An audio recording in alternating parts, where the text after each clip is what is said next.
Wait, Orphan Black. No, I can't talk about Orphan Black. Well, I could, but... That would be interesting. It's great to see you in person. I experienced a conference call with you. Oh, that's great, yeah. Good to see you too.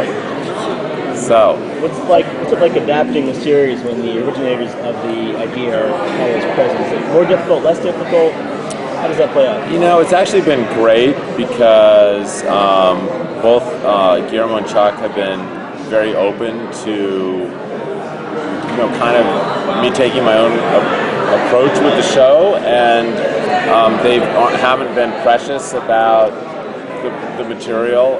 I think both of them are, really enlightened about the fact that, a literal adaptation of the books is not the best course of action. The best course of action is to take the stuff that you like and make a brand new story. And, it's called an adaptation because, you're really trying to remake it. And we're telling a very different story in the series. When you see all the episodes of the show, it varies significantly from the books. I mean, there's characters like Richard Samuel's character of Thomas Eichhorst is a composite of two different characters who doesn't play very significantly in the first book, and yet he's a major character in the first season of the show. The arc of Jim Kent is very different in the series than in the books. The depth and expression of Corey Stoll's character, Ephraim Goodweather, is much different than in the books. We've really tried to make the best version of the show I've tried to make the very best version of this story for television, and there's been a lot of latitude for expansion, enrichment, additions, and that's been really great. And having those guys around, first of all, Guillermo, just as a visualist, has been an enormous asset to the show. He's contributed a lot. In terms of the visual look and style and creature creation, Guillermo's been, very involved in all of that. And at the same time, he's really given me the room as a storyteller to do my best version of this story.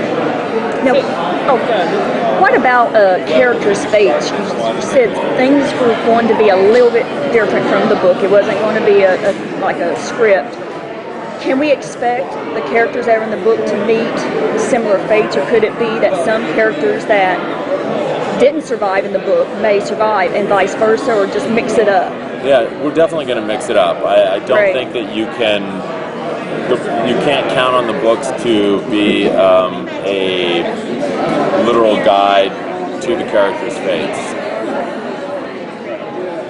In taking the book and adapting it to the TV format, were there certain aesthetic qualities that you were trying to kind of pull from the direction of the book?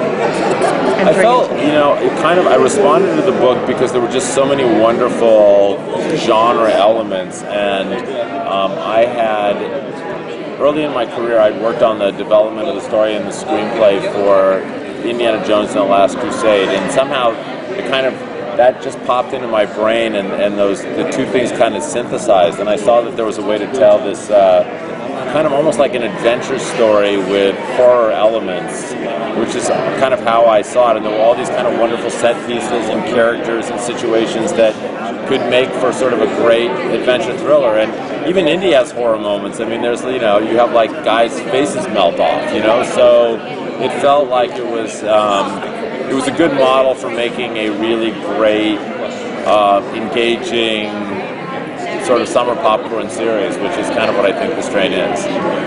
Obviously, the sort of visual gore is a big part of the show. You're kind of worried about that taking over from the story? No, I think it's a great combination of talents. I mean, I think Guillermo's an amazing visualist, and I think that everything that he's done has just enhanced the storytelling. And we work very closely. There's a lot of overlap, and that to me was the essence of what I think makes the collaboration special, is that we have complementary talents.